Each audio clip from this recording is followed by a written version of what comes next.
Իմ տաղավարի հյուրը Արտավազդ Բայաթյանն է։ Դժվարությունը մարդուն սովորեցնում է ապրել։ Տոմս դեպի երջանկություն, որն էր այն տոմսը, որ Արտավազդ Բայաթյանին եւ նրա կնոջը տարավ երջանկության ճանապարհով։ Վաչիկ ասեցի, մի լավ աղջկա հետ գալու եմ, ինձ տոմս ա պետք։ Վաղ տարիքում Արտավազդ Բայաթյանը կորցնում է իր հայրիկին։ Դժբախտ պատահար եղավ եւ նա լքեց մեզ գնաց,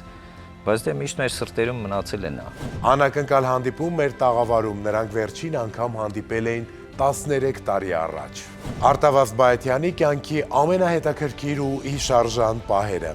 Լավ բաները գնում են քեզանից, հետո պետք է փնտրես ինչ-որ նոր բաներ, նորն էլ չես ուզում գտնես։ Ով է մեր հյուրի անակնկալ նամակի հեղինակը։ Սպասում եմ քո պատասխանին եւ հուսով եմ, որ շուտով կհանդիպենք արդեն իրականում։ Խոստովանություն, ուրբաթ օրը, 22:30-ին